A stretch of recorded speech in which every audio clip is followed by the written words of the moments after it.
Praise the lord. Good morning. ప్రభువైన యేసుక్రీస్తు వారి నామమున మీ అందరికీ కూడా ఉదయకాల శుభములను తెలియచేస్తున్నాను. అందరూ బాగున్నారా? దేవుని కృప మీ మీద నిలిచి ఉండును గాక. నా ప్రియమైన దేవుని బిడ్డలారా, యేసుతో అనుదిన ఆత్మీయ ప్రయాణం నాతో పాటు కొనసాగిస్తున్నటువంటి నా ఆత్మీయమైన సహోదరి సహోదరులందరికీ కూడా ప్రభు పేరట శుభములను తెలియచేస్తూ ఉన్నాను. ఈ ఉదయకాల సమయము దేవుని మాటలో మనలను ఆదరిస్తుండగా దేవుని స్తోత్రాలు చెల్లిద్దాం, దేవుణ్ణి స్తుతిద్దాం. హల్లెలూయా. నేటి వాక్యాన్ని మనం చూసుకున్నట్లయితే 94వ దావీదు కీర్తన 19వ చరణము. నా అంతరంగమందు విచారములు హెచ్చగా నీ గొప్ప ఆదరణ నా ప్రాణమునకు నెమ్మది కలగచేయుచున్నది. హల్లెలూయా. నా ప్రియమైన దేవుని బిడ్డలారా, ఈ ఉదయకాల సమయంలో దేవుడు ఎంత అద్భుతమైనటువంటి వాగ్దానమును ఈ దినము మనకు చేస్తూ ఉన్నాడు. మన చుట్టూ ఉన్నటువంటి పరిస్థితులను బట్టి ఎన్నో సమస్యలతో, ఎంతో ఆందోళనతో మనము జీవిస్తూ ఉంటాం. కానీ వాటన్నిటినీ చూసి మీరు భయపడకండి అంటున్నాడు. మీ ఆందోళనన్నిటిలో నుండి మీకు ఆదరణను అనుగ్రహిస్తాడు.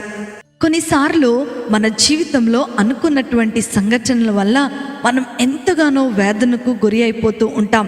ఇటువంటి పరిస్థితిలో మన హృదయంలోనికి, మన మనస్సులోనికి అనేకమైనటువంటి వ్యర్థమైన తలంపులు విపరీతంగా కలుగుతూ ఉంటాయి. ఆ సమయంలో మనము హృదయము పగిలి అనేకమైనటువంటి ఒత్తిళ్లతో సతమతమైపోతూ ఉంటాం.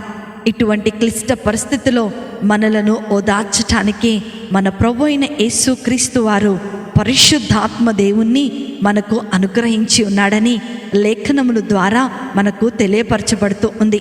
దేవుని యొక్క గొప్ప ఆదరణను మనము అనుభవిస్తూ ఉంటాం. అందుకనే పౌలు ఫిలిప్పీలకు రాసినటువంటి పత్రిక 4వ అధ్యాయము 13వ వచనములో ఏమంటున్నాడంటే, నన్ను బలపరచువాని యందే నేను సమస్తము చేయగలను అని వ్రాయబడి ఉంది. మీ బలహీనతలో మిమ్మల్ని బలపరచువాడు దేవుడు.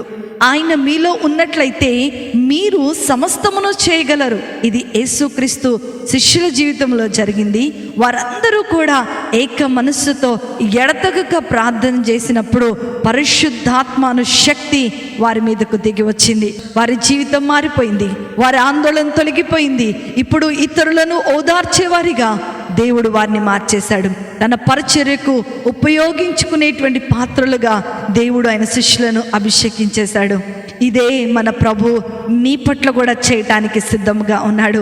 ఈ ఉదయకాల సమయంలో దేవుడు నీతో మాట్లాడుతున్నాడు. నా ప్రియ సహోదరి సహోదరుడా, నీ అంతరంగంలో విచారములు హెచ్చినను, నీ ఆందోళన నడుమ దేవుడు నీకు ఆదరణ అనుగ్రహించే దేవుడుగా ఉన్నాడు. కాబట్టి నీవిప్పుడు భయములో ఓదార్పు లేకుండా ఉన్నా సరే, ఎలాంటి కష్టంలో ఉన్నా సరే, దేవుని మీద మాత్రమే నువ్వు అనుకొని పరిశుద్ధాత్మ దేవుణ్ణి నీ జీవితంలోనికి ఆహ్వానించినట్లయితే ఆయన నిన్ను బలపరిచి, నిన్ను స్థిరపరిచి ఆయన నిన్ను ముందుకు నడిపిస్తాడు. అట్టి కృపా, ధన్యత, ఆశీర్వాదము వాక్యం వింటున్న ప్రతి బిడ్డకు దేవుడు అనుగ్రహించునుగాక. ఆమేన్. ప్రార్థన చేసుకుందాం. మమ్మల్ని మిక్కిలిగా ప్రేమించిన మా ప్రియ పరలోకపు తండ్రి యేసు ప్రభువా, మీకున్నతమైన శ్రేష్టమైన నామమును బట్టి మీకు వందనాలు దేవా. ఈ లోకంలో నాయన మేము ఎదుర్కొంటున్నటువంటి ప్రతి కష్టము వలన కలిగే చింతల్లో నుండి, భారంలో నుండి అయా మేము బాధపడకనైనా నీ మీదనే మేము ఆనుకునే వారముగా ఉండినట్లుగా మీరు మాకు సహాయం దయచేయండి. పరిశుద్ధాత్మ దేవా, మీ శక్తి చేత మమ్మల్ని నింపి అభిషేకించమని ప్రార్థన చేస్తున్నాను తండ్రి. ఈ ఉదయకాల సమయంలో నీ పరిశుద్ధాత్మ వరములను, ఫలములను మాకు దయచేయమని, అయాతని నీ పరిచర్లో బలమైన పాత్రలుగా మమ్మలను వాడుకోమని నేను ప్రార్థన చేస్తున్నాను తండ్రి.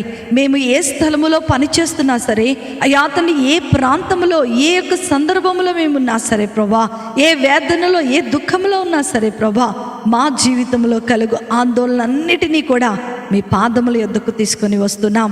మా ప్రతి ఆందోళన తొలగించిన ఆయన, అయా మా ప్రతి కన్నీటిని తుడిచివేసిన ఆయన, అయా తండ్రి మేము సంతోషముగా ఉండటమే కాకుండా నాయన ఇతరులను ఓదార్చేటువంటి కృపను మీరు మాకు అనుగ్రహించమని నజరేయుడైన యేసుక్రీస్తును శక్తి కలిగిన నామములో అతి వినయముతో అడిగి వేడుకొనుచున్నాను తండ్రి.